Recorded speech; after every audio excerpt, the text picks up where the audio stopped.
Hey ladies and gentlemen, finally, AION 2 set to release on November 19th in Korea and in Taiwan. And I thought of making a guide which probably already circulates YouTube and the interwebs, but since some of you guys always wait for my little videos, I thought of just making a guide really fast.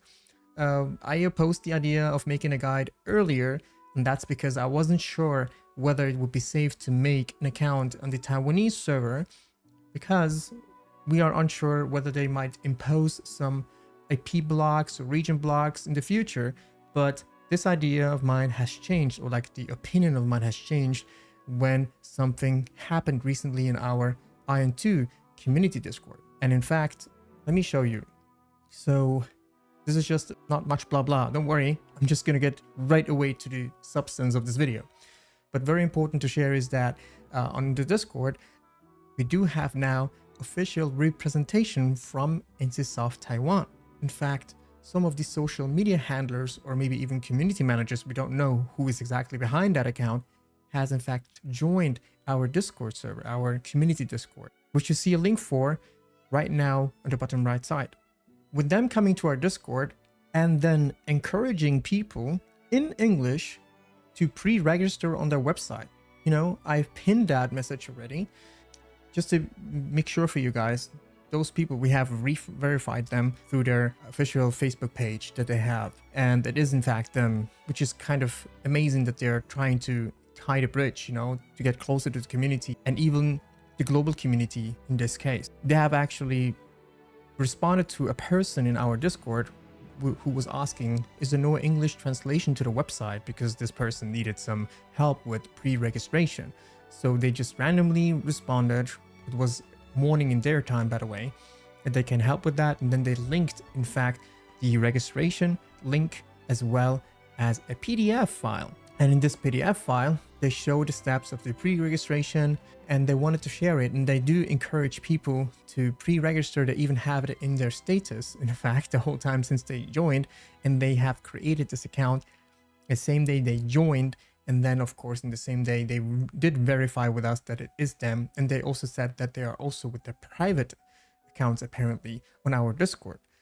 So that's pretty cool. And I wouldn't be surprised if maybe some Korean staff members could be on that Discord. So we're getting closer and closer to maybe have a good relationship, or like somewhat a connection, to ask the NCSoft staff about things about AION 2 way before the release in the West. And that's amazing for this Discord, and a lot of the credit goes to Yevi, in fact, our community member here. So without further ado or stalling, let's get right away into the guide.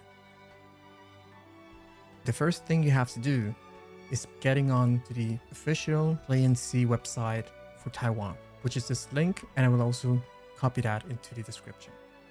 Once you are there, what's very important is that you have to log into the website first. So you do that by pressing on the link here on the right side. Then it will open up this login window.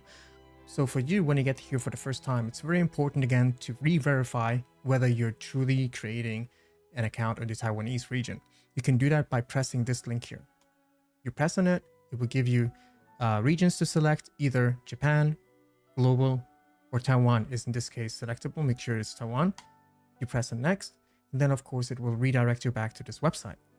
You have to press on this link that is bold in font. Is basically the pre-registration. When you get to this page, it will then ask you how you would like to create an account on NCSoft Taiwan. This is the important part. Select through Google Mail. It will ask, of course, for your Google Mail, and then you will fill in some information as well. But for me, because I have already pre-created an account, it will just simply log in. Even though you go to pre-registration, it will just log in because I have that email already created. For you, you will see different steps.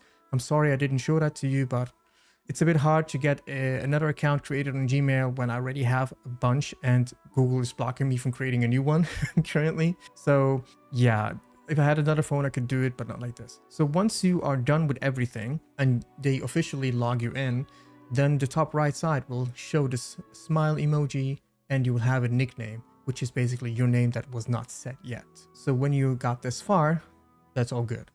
So in the description, you will find the link to this website. I'm just going to copy the link and go back to my browser and then paste that into the browser. And then you are already pre-logged in and you see your smile on the top right. That's very important to see. And then you just accept the terms, you press on OK, and then you just simply confirm it. The email is already by default then inserted because of your account. You press on this button and then you are receiving an email that verifies this one more time, or you should. And this is the coupon that would then be a one-time coupon to work on an account. It's a one-time use, so you cannot stack on them as well. And they will be usable from the launch up to the end of the year, where you can then reap those rewards that they have included, you know, like the mount and the keynote and so on. And that's about it. I think in this case, this was the email for the creation of the account, I think. I'm not sure if you get an email for that or not. I thought that you would. And now to the next step. So you will get this. They say it here as well, the coupon, when you can actually, like when the pre-registration event is for the coupon. It also ends at the end of the year, but still you can only use it one time upon launch. You have to install Purple. So this bonus step here is just for phone users. I do not care, so I will not go into that. Purple is the important part. I already have installed Purple. This is how it's going to start for you if you start it for the first time, but it will ask you to log in. And Purple should be on your platform, or on your PC, in English at least. So that should work fine. But what's very important for you when you log in for the first time is that you select the region as well. So this is how it's going to look like when you start Purple for the first time, or in general when you start it if you're not logged in. And you press on Taiwan, or like whatever the region might be. It might be for you the region global instead of Taiwan. Make sure you select Taiwan. Then you press on next, obviously. Then you select your method of login. In this case, you would say login via browser, because they don't have that via email. So you log into the browser, then it's going to connect to the browser to see in which account you are connected in. And you have to be logged into their official website for them to grab the login token. And once that is done, the website should close itself, and then you will be redirected back to the launcher. So this is how it will look like for you. Of course, it would have just a smile with a nickname without any information. And then what's important is that you have to click on AION too. And also you have to, if you want to click on this button, this should be purple for you. And then you pre-register as well to have the ability to pre-download the game ASAP when it is available for people to download it. Then you're done. That's everything you needed to do in order to be able to play AION 2 this November on the 19th. That's it, guys. That's all I have to share with you, and it's that simple. If you would like to watch more AION content in the future, make sure to follow my Twitch channel, which is also going to be in the description, and make sure to join our Discord, which is ever so fast growing right now, especially with the presence of NCSoft officially being on that community server. You could almost call it the official community server where there's presence. And we also know from certain sources that there might even be some people from the Korean staff as well lurking in our Discord. That's very cool. And hopefully maybe they will also just want to be present with an account and maybe share information in the future. Who knows? But anyway, make sure to follow my Twitch, subscribe, and like the video if you enjoyed it. See you guys. Goodbye.